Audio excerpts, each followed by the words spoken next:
About 20 years ago, the well-known economist Peter Marcus attended an ILAFA conference in Santiago, and during a coffee break, I had the chance to talk to him and ask him what he thought the next 5 years would look like.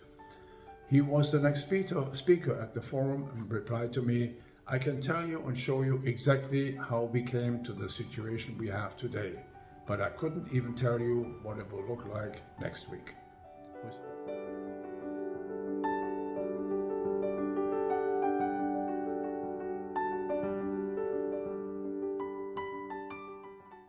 Steel trading in today's fashion only started after World War II.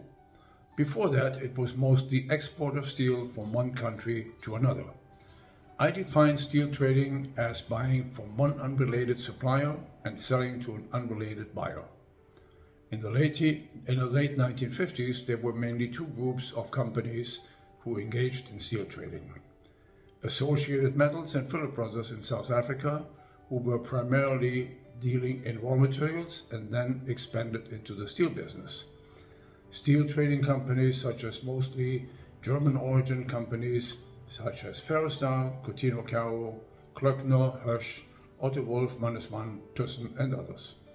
With the emergence of steel production in the 1960s in countries such as Brazil, Argentina and Venezuela, Korea, Taiwan and Japan, steel making had become a truly global industry, and the amount of steel traded grew every year.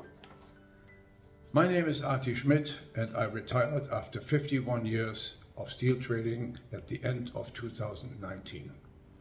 I joined Thyssen Stahl Union in Düsseldorf on March 1st, 1968, and worked in several of the sales departments such as wire, pipe, plate and flat rolled. Looking back at my start in the steel business, I'm asking, how is it different from today? For one, the technical and electronic tools which we have today didn't exist at that time. There were no electric calculators, no electric typewriters, no computers, no cell phones, no internet, and not even photocopiers. The ones that existed were Xerox copiers, and you had to literally dry the copies because they were what the word said, photos.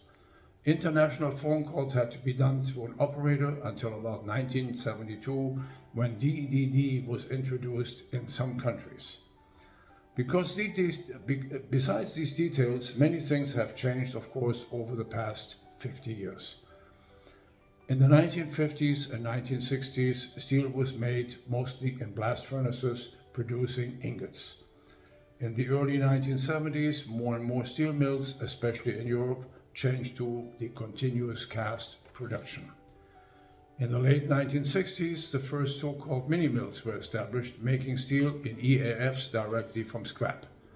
Most long products in the world today are made at EAFs, but more and more flat-rolled is produced by that method. In the United States, over 70% of steel is produced in EAFs.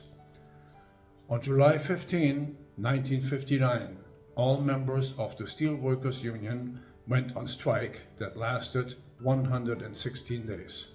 Manufacturers and fabricators in the United States had to look for other suppliers and started to import from Europe. The strike had opened the door to imported steel, and the Europeans and later Asians would never stop supplying. That's why companies like Thyssen, British Steel, Usinor and others set up offices in the United States. In the late 1969s, the USA and 6 members of the European Coal and Steel Council negotiated a so-called voluntary restraint agreement, which called for export quotas of steel from Europe to the United States. That was meant to give the US mills breathing room in order to modernize their mills so they could be more competitive. This lasted until 1974. In 1978, the so-called trigger price mechanism was established in order to protect the US domestic steel industry from imports. Steel could only be imported at a certain fixed minimum price. This lasted until 1982, but apparently it was not good enough and US mills were still not very competitive. In 1984, another voluntary restraint agreement was introduced. In the meantime, of course, the first mini mills were operating while the traditional integrated mills were falling more and more behind. The last blast furnace installed in the United States was in 1968 at the Burns Harbor Mill of Bethlehem Steel. Since then, the domestic mills have filed hundreds of dumping and countervailing duty suits against imports, although the US didn't have the capacity to supply the entire market. In 2018, President Trump imposed tariffs on imported steel to help the domestic industry. These days, we read the news that the last remaining steel giant, US Steel, is up for sale.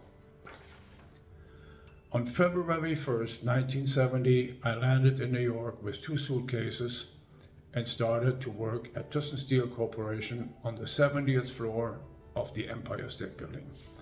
I worked in the wire department where we imported wire and wire products from our own mills in Germany, but also from Belgium, the Netherlands, France, and Argentina. After 6 months, I was transferred into our flat roll department where I handled sales along the East Coast and the Midwest. At that time, we heard that POSCO in Korea wanted to export hot rolled coil to the United States, and Thyssen took a position of 5,000 tons, which we shipped to Philadelphia. My boss sent me to Philadelphia to sell it, and I sold the first POSCO hot rolled bands ever in the United States. The price was $128 a metric ton, landed duty paid. A year later, Thyssen booked the first order with Chevrolet for hot rolled and cold rolled coil from the Thyssen mill in Germany. My boss seemed to have been happy with my work, and he asked me to handle our newly established automotive business. He handed me a Bierfeld with some handwritten numbers and words on it and told me that this was what he booked when he went to Germany with the Chevrolet people. At my first meeting with Ed Teague, the general manager of the Chevrolet division near Detroit, I asked him that we would need a real purchase order from them and showed him the Bierfeld. On that, they had agreed on the purchase of 60,000 tons of hot rolled coil and 25,000 tons of cold rolled coil to be shipped over the year, which actually meant from April to November because of the closing of the lakes during the winter. He told me, I said to him, he said to me, "Isn't that good enough?"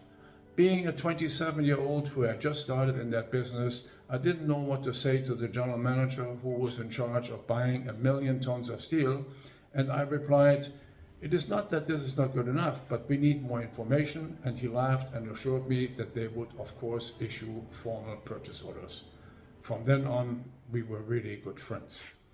In 1973, I was transferred to our newly established office in Los Angeles. With Japan, Korea, and Taiwan, we had 3 Asian suppliers, and Los Angeles was the best location for an office. Thyssen quickly became a leading importer of steel from these countries for almost every carbon steel product. I traveled frequently to Asia, but also to Brazil and Argentina, where we bought steel from Sumisa, Usiminas, Cosipa, and others for the US, but also for export to the Korean pipe makers, who were allowed to import steel from South America to make pipe as long as the pipe was used for export. Since pipe was a big product for us from Korea, this became a very good business for us. While the typical products such as hot rolled coil, cold rolled coil, and galvanized coil and pipe were our main products, I was always interested to look for niche items in order to increase our sales and profits. I imported AR plates from Kawasaki, heavy plates up to 350 mm from Thyssen in Germany, thin and wide plates from Klavec in Belgium, grain-oriented electrical steel from Poland, and welded H-beams for the mobile home frames from Korea.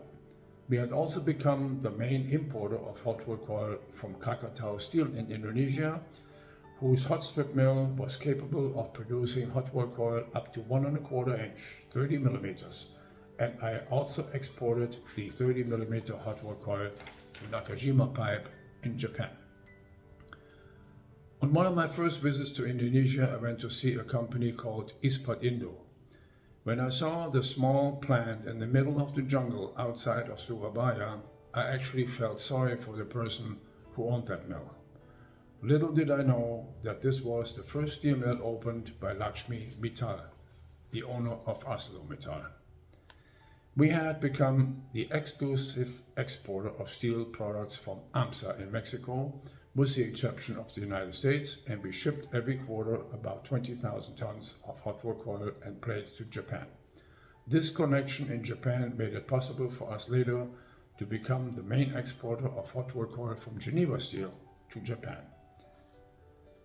We were also many years the leading importer of hot rolled plates from Silex in Romania. Our business was basically a barter business. Our coal division in New York sold US coking coal to Silex, which was much better quality than the coal they had to buy from Russia, and they paid us with the plates. In 1977, we booked 10,000 tons of plates for shipment to the US West Coast, and I sold about half of it because we weren't sure whether the Romanians would really deliver. While we had already a pretty good profit included, we made the real killing when in early 1978 the so-called trigger prices were introduced and we were able to add another $50 a metric ton in profits. When the Koreans started selling pipe directly to our customers instead of offering through us, I established a pipe company for Thyssen called Omega Pipe, and we bought from Korea on open terms. Omega Pipe never had a lost year. In 1991, I left Thyssen because our senior management in New York had been retired and responsibility in the United States had been given to our Detroit office, which had no experience and no interest in trading. Before I left, I had booked 40,000 tons of hot rolled coil from Rouge Steel for export to Maruichi in Japan and Malaysia. But the new guys at Thyssen were not interested in trading and they cancelled the orders. I was offered a job in Germany, and on February 1st, 1992, I started as Director International Trading at Krupp Lonrho in Düsseldorf.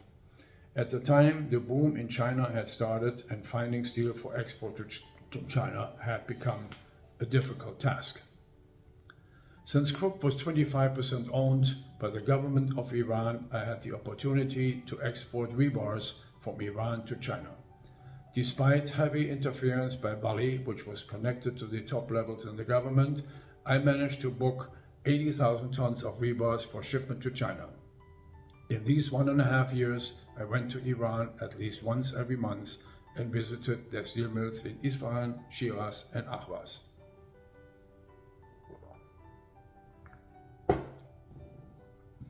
Unfortunately, Krupp had started a merger with Hösch, another German steel producer, and I became what you call a LIFO case, last in, first out.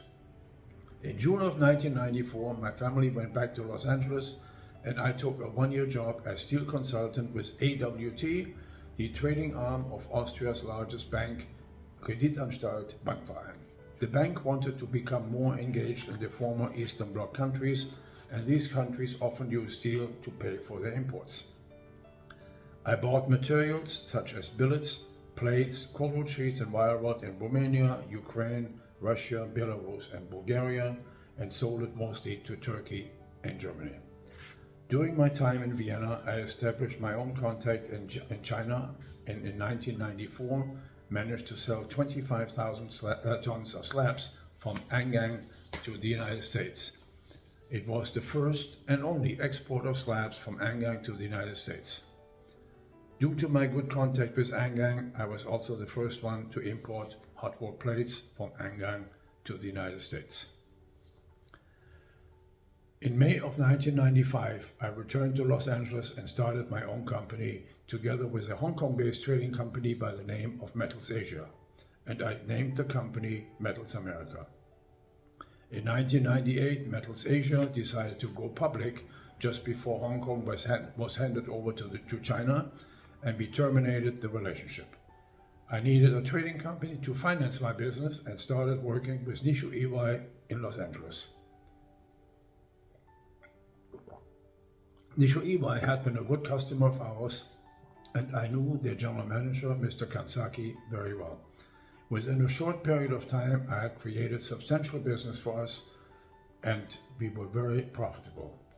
Unfortunately, later on, Mr. Kansaki was transferred back to Japan, and the new manager was not interested in our joint venture. So I continued working with trading companies such as Coutinho Caro, Klöckner, Cargill, Unibras, Sumikin Busan, and Preussa, today's Salzgitter. Over the years, I had established a number of excellent sources who were happy to support me in my new business. For years, I had allocations of hot-rolled pipeline from Krakatoa Steel, cold-rolled and galvanized coils from Union Steel in Korea, AR plates from Bitkovice in the Czech Republic, hot-rolled plates from Silex, cold-rolled sheets from China Steel in Taiwan, and grain-oriented electrical steel from Stahlprodukt in Poland, and others. I built up my connection in China primarily with Angang, which is where I met my friend Fred Chu in 1994. I visited Angang numerous times, the first time staying in their guest house because there was no hotel in Anshan. Although it was well below zero in the winter, the entire guest house was not heated and I slept in my winter coat. Needless to say, the office was not heated either. In 1999, I became the first importer of white flinch beams from Ma Anshan into the United States. Ma Anshan was the first producer of white flinch beams in China. Through my contact in Hong Kong, I was introduced to a Switzerland-based trading company by the name of Novo Steel, and I started working with them mostly on imports into the United States, although we also did some significant export business from ISG to China. Later on, Novo Steel was taken over by Nucor, and they changed our name to Nucor Trading. Being a domestic producer, Nucor pushed us out of the import business, and I turned to South America, where Novo Steel had basically no business except in Mexico, which I had only known as a supplier of steel. Thanks to the great support of people like Lothar, Ignacio, and Roberto, we created business in 18 countries with over 60 customers. In these countries, we handled flat-roll products, billets, merchant bars, profiles, pipe, tubing, as well as wire and wire rod. At the end of 2019, I retired from Nucor Trading in the steel business after 51 years. I had visited over 50 countries, seen many steel mills, service centers, and manufacturers around the world, and I had made many friends and still communicate with quite a few of them. I was fortunate that I had the opportunity to work with many friendly, cooperative, and fair colleagues, and today I sometimes wonder where they are now. Obviously, the entrance of China into the world of steel in the early 1990s has changed the steelmaking and trading world completely. China was rebuilding their country in never-seen-before volume and speed. I remember that in 1993, I sold a whole boatload of Russian steel to a Chinese customer who opened a performance bond to get the steel. The type of steel was not specified. It was an undefined assortment of flat-rolled and long products of any size and grade. The Russians would export used rails, which the Chinese used to produce rebars, in such quantities that the Russians had to ban the export because Russians would rip out the rails, which obviously were needed to transport the rails to the port. With close to 1.4 billion people, China needs large amounts of steel and today produces over 1 billion metric tons a year, which is about 55% of all steel produced in the world. Most of their mills are state-of-the-art. Their logistics are superior, but there is no question that they were heavily subsidized by the government and probably still are. Closely tied to the production of steel are, of course, raw materials such as iron ore, coal, scrap, and oil. The competition between these producers, the producers of these has led to constant up and down in prices. Where is the world of steel headed? Here's a little story. About 20 years ago, the well-known economist Peter Marcus attended an ILAFA conference in Santiago, and during a coffee break, I had the chance to talk to him and ask him what he thought the next 5 years would look like. He was the next speaker at the forum and replied to me, I can tell you and show you exactly how we came to the situation we have today, but I couldn't even tell you what it will look like next week. With all the events in the world like the COVID pandemic, political changes, wars, currency development, and a push to zero emission of carbon, it is quite impossible to predict how the steel industry in the world will look like 25 years from now. I enjoy my retirement very much. I still live in the same house in Los Angeles since 1977. I have been married for over 47 years. I have 2 married daughters and 4 wonderful grandchildren. I enjoy playing tennis and golf every week, and although I have traveled several million miles around the world, I still like to travel, and I will.